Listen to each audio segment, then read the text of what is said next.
30 ans, on fait ce métier de principalement restructurer des immeubles obsolètes, ce qui est le cas de cet immeuble, puisque c'était l'ancien siège de la Caisse régionale du Crédit agricole de Saint-Étienne, construit dans les années 70, et qui était une véritable passoire thermique, et qui ne correspondait plus au nouveau mode de travail de la Caisse régionale.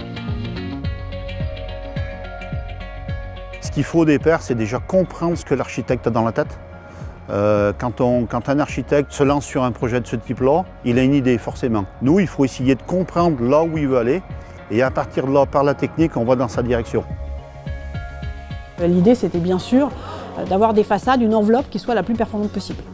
Le projet qu'on a proposé gardait l'histoire du site. On souhaitait conserver son identité, mais c'est un immeuble des années 75. Or, on est dans une zone sismique. Donc il fallait qu'on transforme d'un point de vue structurel en respectant les règles sismiques. On est dans un chantier situé en milieu urbain. Il y a 3 rues sur 3 façades. La 4e façade, c'est un mitoyen. Donc des difficultés d'appro, des difficultés de stockage, des difficultés de manutention. Donc on essaye au départ de mettre une technique qui fasse que l'on puisse avoir un résultat final cohérent. En passant en Victech 50L, on fabriquait des blocs.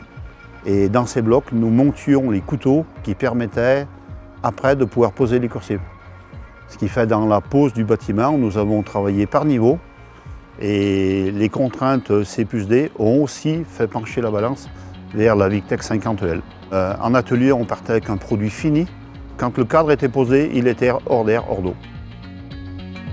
L'architecte, avant qu'on ait le projet, a déjà tiré les grandes lignes et sait déjà à peu près ce qu'il veut et connaît déjà les limites dimensionnelles que l'on peut avoir.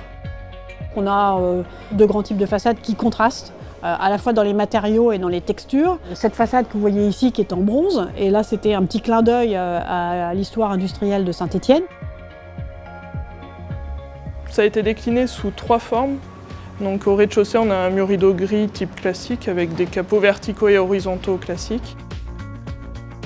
Le deuxième type de façade que vous avez vu qui est plutôt sur les rues, c'est de l'aluminium anodisé, et donc avec des ailettes qui reflètent la lumière.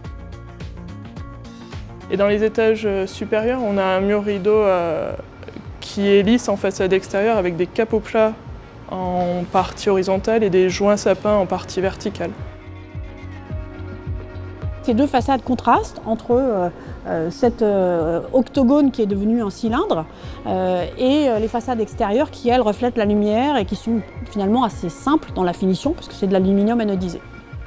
C'est vrai que c'est toujours une grande émotion de voir son projet se concrétiser. Lorsqu'on livre son bâtiment et qu'on voit les gens s'approprier les espaces, se mettre sur les coursives, sur les balcons, sur les terrasses, vous croiser et vous dire qu'ils sont bien dans leur bâtiment, c'est un vrai moment d'émotion. Et c'est notre but d'architecte et notre responsabilité d'architecte, c'est de construire pour la vie qui va avoir lieu dans nos bâtiments.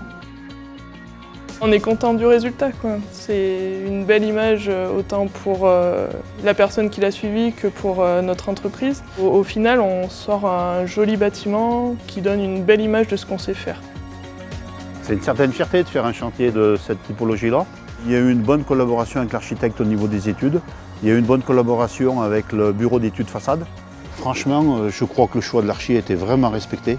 Quand on regarde les images de synthèse de départ et quand on regarde aujourd'hui le résultat final, il n'y a pas photo. Le retour des utilisateurs, a priori, est bon. C'est déjà bien.